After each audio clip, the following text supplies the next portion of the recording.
Today on Rappler, Export Bank closes, affecting 50,000 depositors.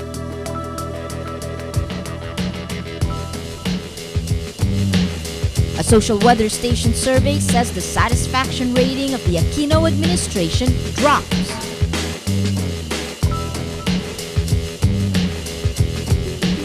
And the Balikatan ends in the middle of concerns for regional security and the Scarborough Shoal standoff with China.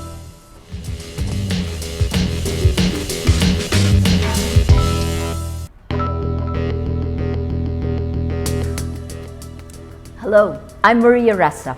Welcome to Rappler, your social news network, where stories inspire community engagement and digitally fueled actions for social change. Rappler comes from the root words rap, to discuss, plus ripple, to make waves. We at Rappler promise uncompromised journalism that hopefully inspires smart conversations and ignites a thirst for change.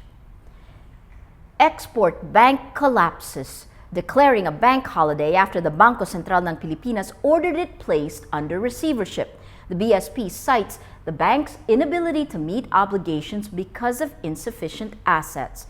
Export Bank bought Urban Bank in 2001 after that bank collapsed. The Philippine Deposit Insurance Corporation takes over Export Bank on Friday. It will start processing settlement of claims after an inventory of all bank's assets and records. Beginning May 2, it will hold forums for some 50,000 depositors who have around 17 billion pesos in deposits. Last year, Banco de Oro, the country's biggest bank, said it planned to acquire Export Bank, but the deal never pushed through. Finance Secretary Cesar Purisima says the Philippines is poised to take advantage of the shift in global economics from the West to Asia. We will continue to invest in the fundamentals. I believe we're hitting some tipping points in terms of perceptions. It's changing. In terms of people starting to have hope again, it's changing. He blames previous governments for mismanaging the Philippine economy and adds the current administration is mitigating constraints that hamper growth. Some analysts are saying he's a lame duck president. What are the three economic goals that you want to see done during that time period? Where will he put that kind of popular mandate? Three things: fiscal sustainability. Okay. I think that's a crucial foundation. We want to make sure that we expand the tax base. We reduce our deficit to 2% of GDP so that our debt to GDP continues to go down. Purisima says the Philippines is starting to reap the results of good governance, citing billions saved in infrastructure projects. For the first time in 22 years, the Philippines will host an important Asian Development Bank meeting next week. Purisima calls it this nation's coming out party, showcasing its economic gains. Well, Balikatan 2012, 11 days of joint military exercises and humanitarian operations between the United States and the Philippines, ends today. Both countries pledged to secure mutual interests in regional security. Rappler's Catherine Visconti looks at the year's war games set in the middle of rising tensions between the Philippines and China. Philippine and American forces practice gunning down enemy targets and reclaiming hostile territory as part of the yearly military exercises called Balikatan. But is it a show of friendship or a threat to would-be enemies? The games happen to coincide with rising tensions in the Scarborough Shoal, where Chinese and Philippine ships refuse to withdraw. Chinese experts believe China is the imaginary target of the exercises. However, the Philippine and U.S. military say the timing of the military trainings is purely coincidental. Well, Balikatan has been going on for 28 years. It's one of our allies in the Pacific, and it's one that we continually try to maintain military-to-military relationship and interoperability training. Still, some Filipinos worry that their former colonizer is using the games as a pretense to reestablish permanent bases. However, the two armed forces practice separately and with their own equipment to ensure operations can be sustained independently. Filipino soldiers say their guns are more dated and they communicate on a lower frequency with older devices. So after the drills, both sides craft communication strategies that work on a budget. We just don't adapt to systems that they have. You know? We need to understand it, we need to apply it first, and then try to tweak it and be what is fitting, because our problems is still defense budgets and how we could support it. Despite the stigma that the learning is only one way, U.S. forces benefit from the Philippine forces' adaptability and dexterity in the tropical terrain. They're very ingenuitive. They come up with very unique solutions to some things. For example, there was a shortage of blank adapters, and they have definitely come up with a technique to still fire their weapons safely with a homemade type blank adapter. And I'm impressed with that. I'm very impressed with the way they move in the woods at night. Very quiet, very direct, very quick, and their motivation on the objective, they're on it.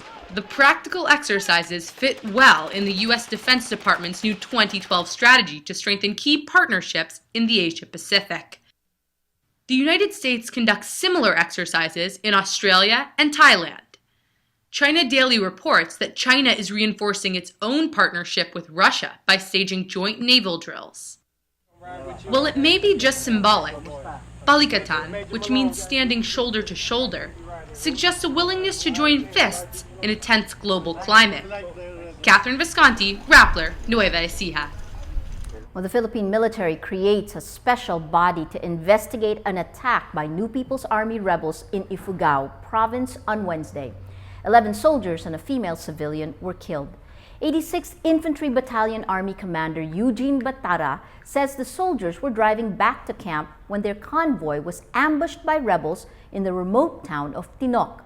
The driver of the lead vehicle was killed in the first volley of gunfire, overturning his truck. Batara says his troops were shot like sitting ducks. The military probe will look into possible security lapses. A social weather station survey shows the satisfaction rating of the Aquino administration dropped. Conducted March 10 to 13, 2012, the fourth week of the impeachment trial, the survey says net satisfaction went down by 10 points at plus 46 from the plus 56 rating in the last two quarters of 2011. Satisfaction dropped significantly in Metro Manila, Luzon, and the Visayas, but was only a point lower in Mindanao. In terms of socioeconomic classes, the government maintained satisfaction in Class E, but took a dip in classes A, B, C, and D. Despite that, this administration still ranks higher than past governments. Dating back to the presidency of Cory Aquino, the next highest rating is former President Joseph Estrada with a 36 rating in November 2008. Well, here's an exclusive from Rappler. In a January 2011 letter, Vice President Jejomar Binay asked President Aquino to approve the plea bargain deal between the Ombudsman and former Military Comptroller Major General Carlos Garcia. Binay sent the letter marked private and confidential a month after the questionable deal was exposed. Binay argued the government had a weak plunder case against Garcia, who was charged with acquiring $303 million pesos worth of illegal wealth. The letter shows Binay's position clearly despite his refusal to publicly comment on the case. The president, on the other hand, opposed the deal and wanted it revoked. In his letter, the vice president, who's a lawyer, cited supposedly weak evidence, Clarita Garcia's affidavit, which detailed her husband's source of illegal wealth. Binay argued Clarita's statement was hearsay and that her affidavit was inadmissible in court since it contained privileged information between spouses. The Sandigan Bayan eventually approved the deal, dropping the plunder suit. But Garcia remains in jail for another case filed by the military. The biggest casualty of the deal was then Ombudsman Merceditas Gutierrez, who was eventually impeached by the House of Representatives. Gutierrez quit before the Senate could try her. Read more on that story on Rappler.com. If we take a look at the mood meter, this story shows 81% of the people who read it are angry, 8% annoyed. Well, moving on, Vice President Jejomar Binay questions the timing and political motive behind the letter's release. Binay spokesperson Joey Salgada says the leak comes at a time when there are political realignments. Salgada calls the story unfair and irresponsible, saying its headline, VP Binay lobbied for General Garcia, imputed selfish motives behind the confidential memo. He also says Rappler exaggerates big time, as the letter hardly qualifies as lobbying for Garcia.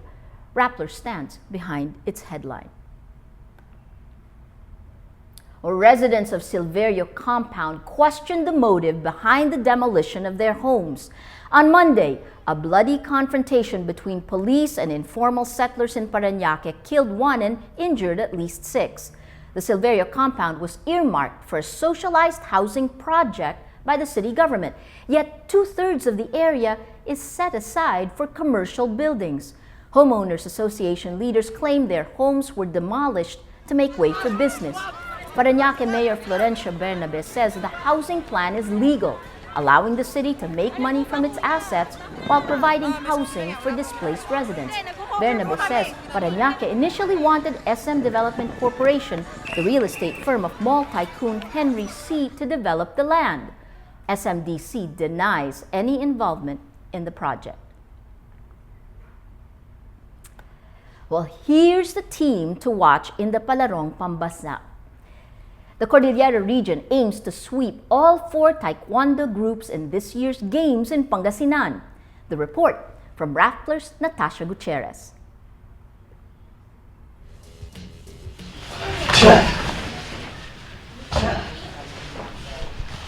In a small gym in the heart of Baguio City, dedicated athletes gather 6 days a week and work tirelessly to bring pride to their region. It is home to some of the country's brightest young stars in the sport of taekwondo, the Cordillera region's representation for Palarong Pambansa. They train under the watchful eye of the gym's owner and winning coach, Arnold Oglayon, the first ever athlete to bring home a Palaro gold medal for the region in any sport. Having competed in the games before, Oglayon understands the significance of Palaro. Palarong Pambansa isa sa talagang pinaghahandaan namin na competition dito sa Pilipinas kasi siya yung isa sa pinakamataas din. Makita mo yung bata na talagang gagawin yung best niya para manalo. Ever since Oglayon took over coaching 4 years ago, CAR has had at least 1 taekwondo group finish on top in overall standings. Oglayon aims to sweep all 4 this year, to be number 1 for elementary girls and boys and the high school girls and boys.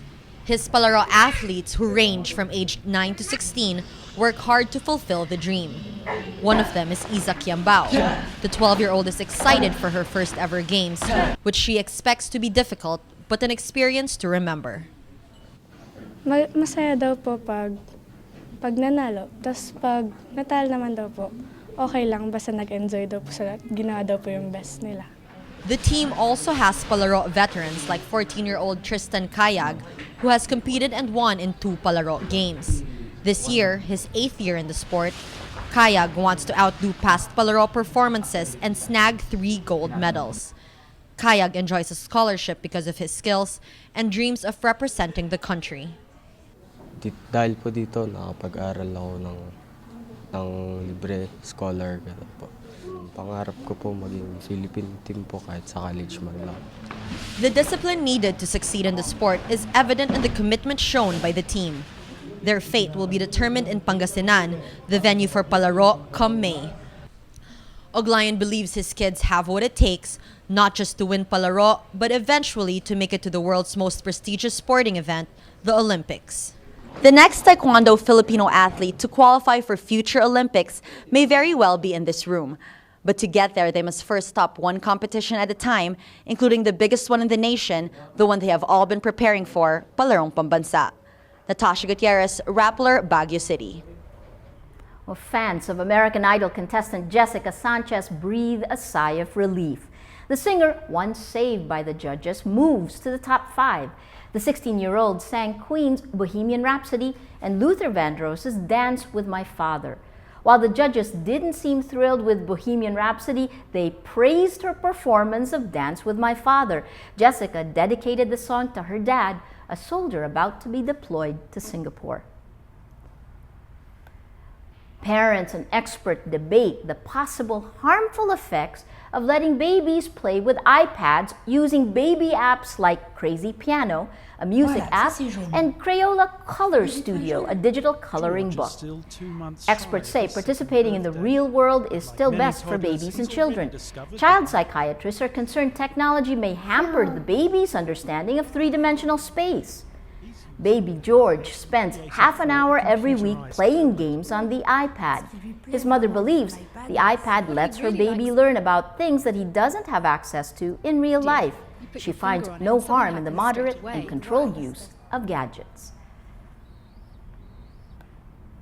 Is it possible to tweet from outer space?